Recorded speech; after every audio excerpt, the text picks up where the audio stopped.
morning, Father Con. How are you? Good morning, Adriana. How are you? I'm good. The sun is shining. It's a little chilly. We had a bit of a chilly spell this week. But it's April. No, it's May. It's May now. It's May 1st, the feast of Saint Joseph the Worker. Yes, and didn't Pope Francis make Saint Yes, Joseph this is the year? the year of Saint Joseph. Yeah, That's right. So Saint Joseph, pray for us. absolutely, for all Yes. workers, especially workers who are assisting to keep some kind of normal in the midst of the pandemic. Yes, and a special prayer for those who are unemployed or underemployed or employable but can't find work. Absolutely. Yes, yes. And it's hard to believe we're in May. It's hard to believe we're in May, and we're going to have a second Catholic Education Week in lockdown. In lockdown, yes. I was reflecting this week, looking at the calendar, and I remember when we started at school this year and in September, and I remember thinking, oh my gosh, how am I going to do chaplaincy in this pandemic and with all these restrictions? And there's a wonderful African proverb that says the path is made by walking. Absolutely. And we have walked the path and we've made it happen. And here we are and school is happening. And I recorded a little message for the board for the Walk with Jesus, which is always a part of the Catholic Education Week experience here in Bolton. And one of the things I was thinking, oh my gosh, what do you say? How do you talk? How do you speak about a walk when the kids are more than likely going to be walking on their own or walking with their families? Yes. And of course, the road to Emmaus, which we talk about so often, is a wonderful illustration of what it means to walk. And so my little message is an encouragement for the young people and their parents and the staffs in our schools, etc., to use the opportunity to have an experience of what it's like to walk with Him who walks with us. Yes. Conscious that we don't walk alone. And if we encounter people along the way, the walk with Jesus this year can be an opportunity for us to encounter the other, and to listen and to see, what is it? What am I seeing? What am I hearing? So listening to understand. I like that. Absolutely. And I love the quote. I believe it's a quote by Pope Francis in Fratelli Tutti that dialogue doesn't necessarily mean agreement, but we can still dialogue. Just to understand where the other person is coming from, to understand their story, and to understand doesn't mean that you suddenly convert and belong to their thinking. It just means you understand. Oh, I see the connection. Absolutely. I mean, we've had a little bit of a lesson in the last few weeks, I guess, of what happens when you listen. Yeah. What happens when you listen, but also what happens when you don't listen, and how listening brings with it a responsibility to listen, to really consciously listen. It's interesting, again, in the Gospels, how many times Jesus says, if you have ears to hear, listen. Yes. If you have ears to hear. So clear out the obstacles. Yes. And if you can't hear, if you're not, I guess one of the things that frustrates me so much in the many things that I do is when you come across that roadblock, and you come across people who have stopped listening. Yes. And are only hearing the sound of their own voice, or only hearing the sound of selected voices. It can be. Yes. So the walk with Jesus could be a lovely meditative, quiet time to have a gospel experience. That's why I love walking the labyrinth. When I can encounter the labyrinth, it's my time to, from the faith perspective, from a reflective perspective, sort of see my life through Jesus's eyes or God's eyes, and see where the ups and downs are, see what are the influences that will keep me going. I would love to have a labyrinth in my backyard, but it takes a lot of work to put that in there. Yeah. Have you seen the cloth labyrinth? Yes. Yeah, it might be worth. Yeah, it'd be great if a group of us got together and invested in it. And Oh, that would be good. I have space here that it'd be lovely to put something like that down and give people. But again, speaking about the labyrinth and speaking about having ears to hear, it's amazing because people will surface up and say, "Well, you shouldn't be doing that because that's associated with it." Forgetting, of course, that it's an ancient prayer tool found inside the doors of many of the beautiful cathedrals of Europe. Yes. And I believe I read that the labyrinth started as an alternative. If people couldn't make the journey to the Holy Land, Absolutely, they could walk the labyrinth in lieu of that, because it was dangerous to go to the Holy Land, and so here, let's walk the labyrinth together instead of going there. Absolutely. Yes. I had a great good fortune many years ago, probably 25, 30 years ago now, to walk the labyrinth at Chat. And the guide Yes. who was there was an Englishman who was one of the foremost experts on the labyrinth in the world. Oh, wow. And it was a lovely experience. There was only about 5 of us, I think. I wanted to have the experience of being in Chartres in the morning to see the sun on the windows on the rising of the sun side, and in the afternoon to see the windows with the sun on the afternoon, to see the windows with the afternoon sun, and it was quite an experience. Oh, I bet. So this week is Catholic Education Week. So we thought, if you're watching this, that we would talk a little bit about Catholic education. And the one quote that comes to my mind, and it is, I think it's not quite exactly to the original, but it's by Saint Irenaeus. The glory of God is the human person fully alive. Absolutely. And I just love that quote. Yeah, in some ways, it's a little bit of a mirror of the family life program, which is used in our Catholic grade schools. Fully alive. And I mean, isn't that the purpose of Catholic education?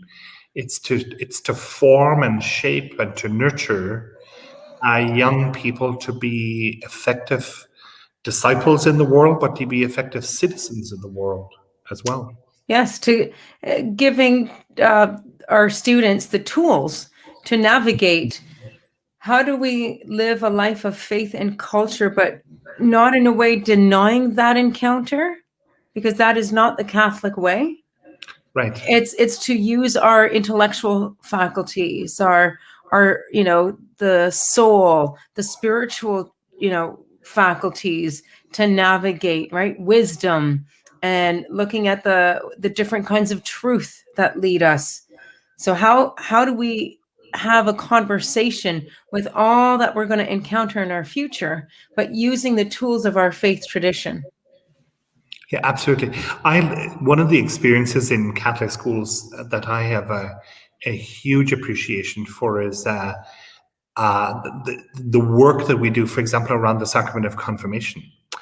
And when you look at the gifts of the Spirit, and it warms my heart, and it's a great energy to be around kids who are exploring those wonderful attitudes that we must take on, or those wonderful steps to grow and mature. And again, it's not just as faith-filled people, but to grow and mature as people who are going to contribute to the society in which we live. That we have a little program where we interview students in little groups, and we always bring up the gifts of the Spirit, not to test if they know what the gifts of the Spirit are, but it's to ask, so what does this mean for you? What is your understanding? How do you understand this? And do you see these as goals that are necessary in your life? And oh my God, sometimes I'm close to tears when I hear the kids talking about talking about the gifts, and then we usually ask, and so what? So which one are you going to work? Which one are you going to pray for especially? And it's interesting quite often that the kids have identified not just one. They find it really difficult to choose one. There's usually two, three that it's more often than not, actually, it's two. They said, these are the things that I would really, really like to work on. And there's a great journal for young people that, again, we encourage them to use. And write this stuff down now, and come back to it again. Come back again. And I worked with a wonderful educator for many, many years, who was really big on journaling with kids. And it is interesting, to meet some of these students years later who discovered that in university one of the requirements that was necessary for a course that they might have been taking was to journal, and they actually knew how to do it. But how they would come back to the journal and come back to something that they had written there it's very, very good. I mean, that's the gift of Catholic education. It's the tools that can be effective and helpful and healthy to help us to be the best version of ourselves that we can be. And related to that is the discipline of using those tools. Oh, absolutely. And the other, I would say there's another lovely gift of Catholic education, which I know helped me through my childhood and my teenage years, because family life was difficult. We did not have a perfect family. And so implicitly through Catholic education, and of course my grandmother taught me my first prayer, when I was 7 or 8, and I memorized it, and it would be a prayer, and I'd say it as I went to bed. They'd say, okay, let's hear it. And so we kind of pray the guardian angel prayer in Italian together. But implicitly I learned that I was not alone. Yeah. There was another narrative that was more important than whatever thoughts were going through my head. Because the thoughts we can think of can be just in the moment or highly influenced by what we're feeling at the time. If we're feeling sad or angry or whatever, we can build up a reality in our heads that is very angry, and I'm angry at this, or I'm sad or whatever. But then I always knew that there was another narrative. There was another reality happening. And it was that I was God's child, and I was loved, and I'm not going to be left alone. And so all of that was sort of in my subconscious that helped me through those difficult moments growing up in my family. Absolutely.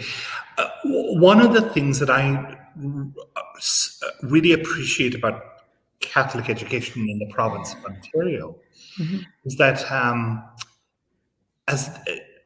as we grow to become the church of the 21st century, the community that was instrumental in handing on the faith in the past has now, for many, many young people and families in our communities, become not the Catholic community gathered around the church. It's actually the Catholic school. That's for so many of our young people, for so many of their parents and their siblings, their primary Catholic community is the Catholic school. Yeah, and we've been taught this in my years as a chaplain. A very common line is the Catholic school may be the only church they know. It's the gateway to the church for many people. Yes. Yes. For many parents, it's the step back to life in the church. Mm-hmm. It's the step back to the ongoing faith journey that may have been dormant since their own experience in Catholic education. You know, if you were growing up in Canada in the 1950s and the 1960s and even into the 1970s, the Catholic parish was the hub.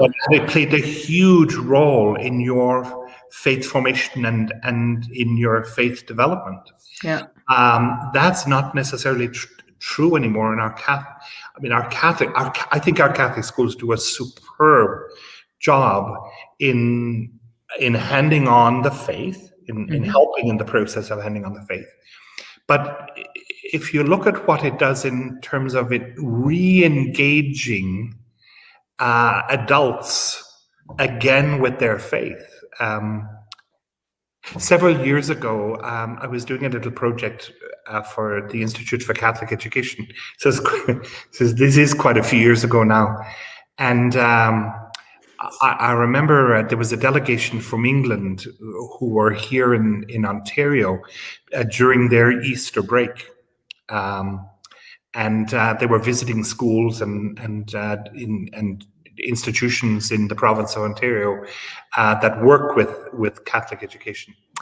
And I remember being very struck by the bishop who was accompanying this group of delegates.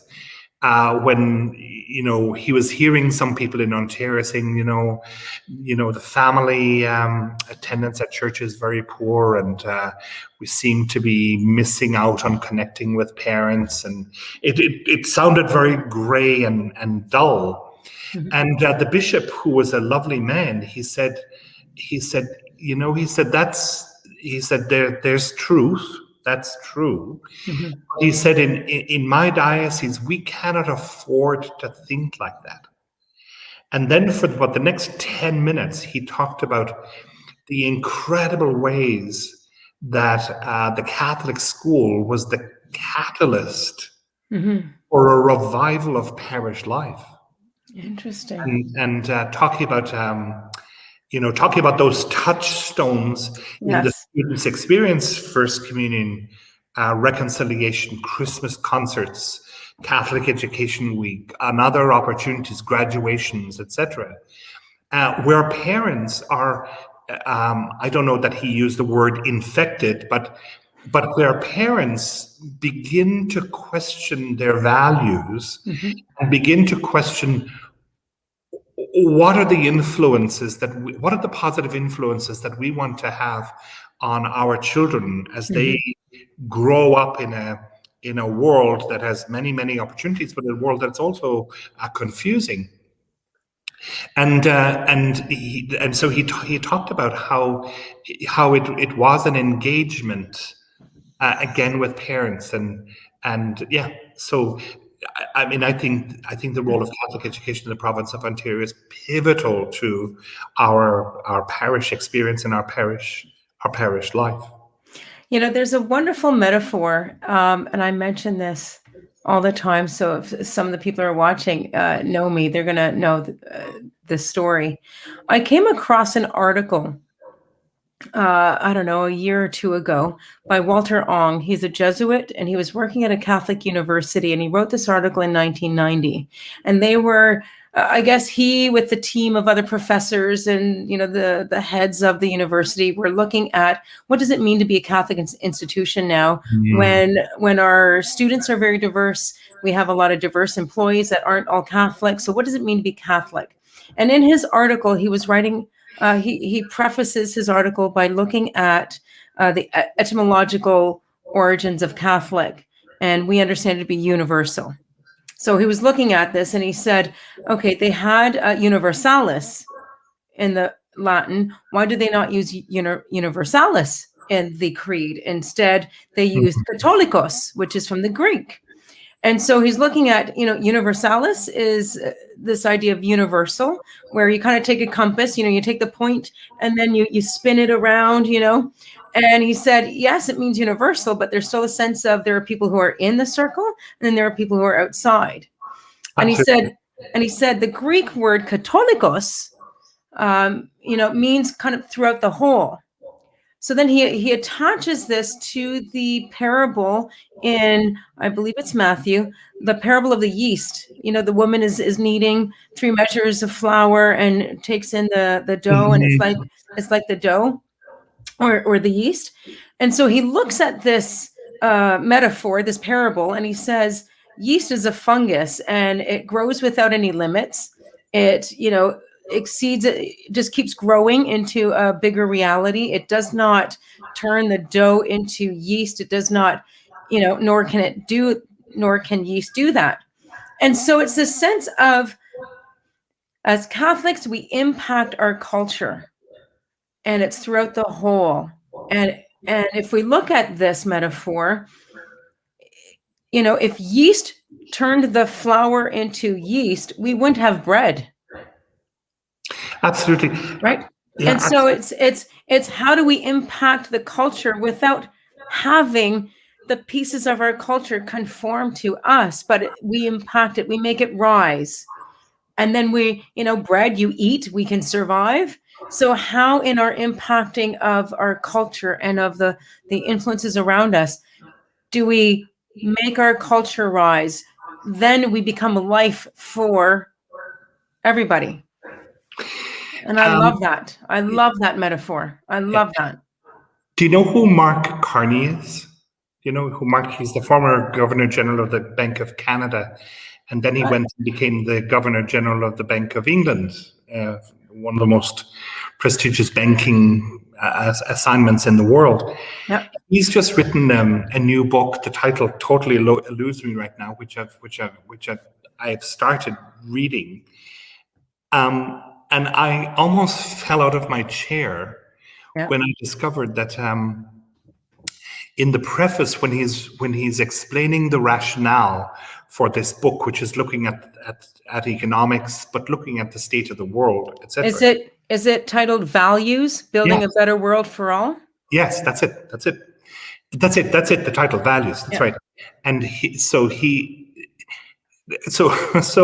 I'm reading it, and I think it's a big book, and so I'm reading it, and he says in the preface that the reason for writing the book is that he wants to respond to something that he heard that struck him when he heard Pope Francis speaking at an economic forum in Rome 2 or 3 years ago, and I thought, wow, this is very, very interesting. And he goes on to explain it's a very good, the context for the quote is a very, very good context. And in fact, you can see I'm only about, I think I'm not even 50 or 60 pages into the book, but you can see how the book is constructed in response to the points that Francis was making in this statement. Interesting.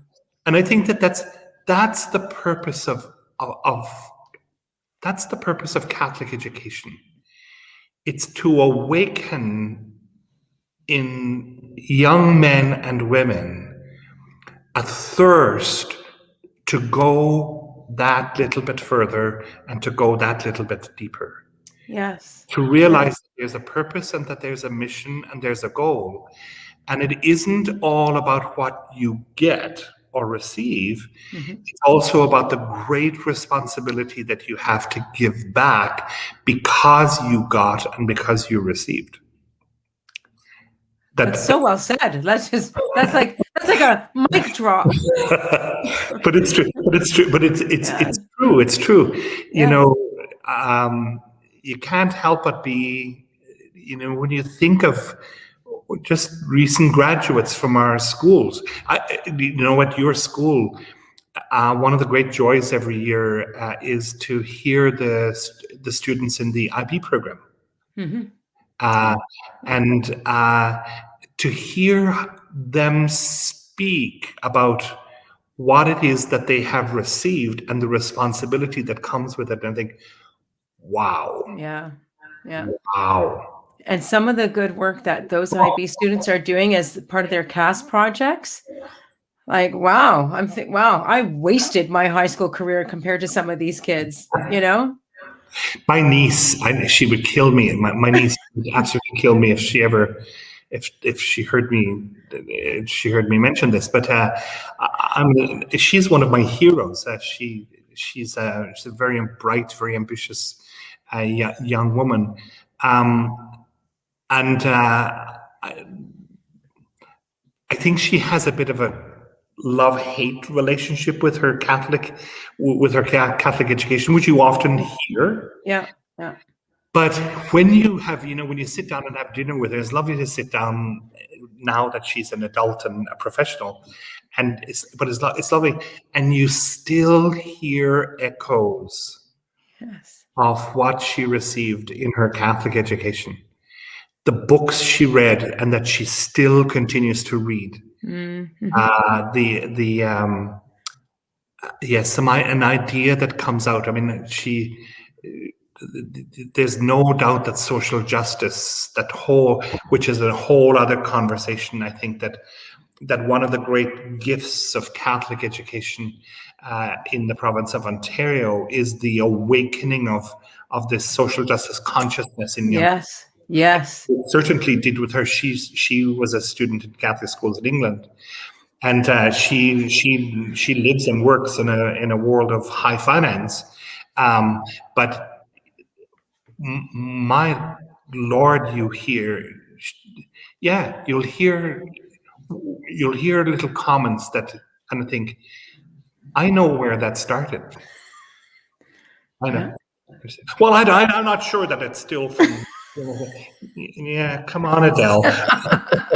You owe it a lot more than you give it a credit for. Oh, and so I just want to. It's a good time to interject a great quote by Anne Lamott, and I love this. I do not understand the mystery of grace, only that it meets us where we are and does not leave us where it found us.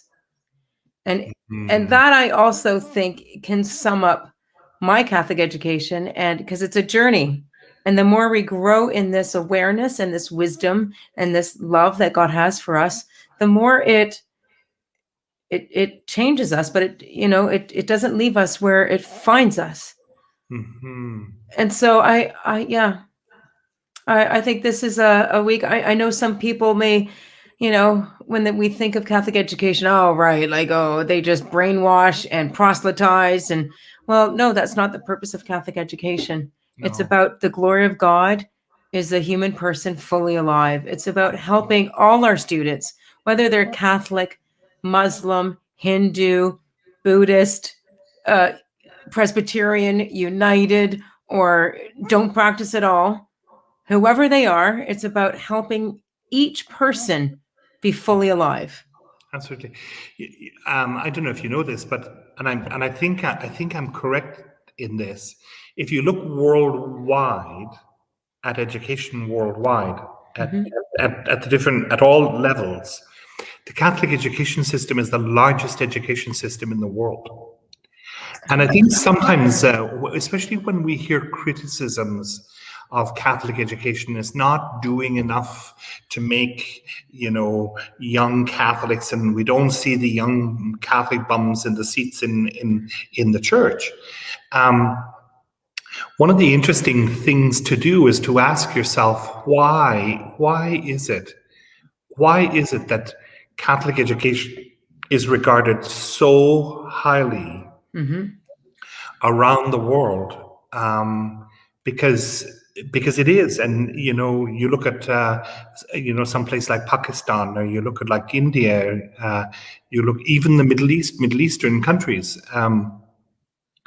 The number of Catholics who are in Catholic schools are very small because the Catholic population is very small, and the number of non-Catholics who are in the schools is incredibly high. Interesting. Yeah, which is an interesting in Australia, which has a denominational faith system, and I've had the opportunity to see it work firsthand. It is interesting that the Catholic schools are as popular in a very, very secular society as they were many years ago. Wow. Because parents are looking for some kind of values. They want an education system where their young people receive more. Mm-hmm.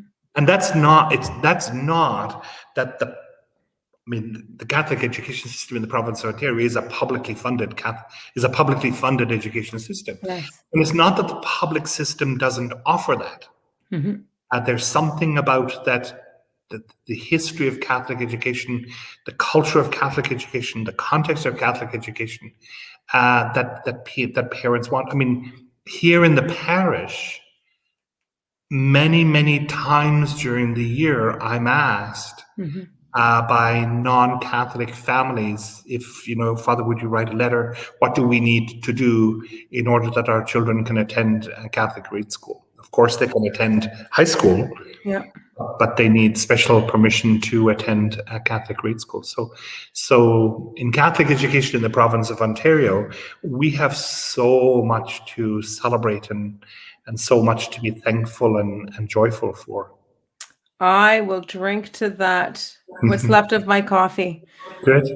Well, thank you so much, Father Con. It was a great conversation, a good reflection on not just Catholic education in general, but I got to think back to my own Catholic education, all the wonderful teachers I had, and even my chaplain. I remember, if you asked me when I was in high school if I wanted to be a chaplain back then, I'd be like, no, I wouldn't be a chaplain. I'm not going to be that spiritual, that religious, figure.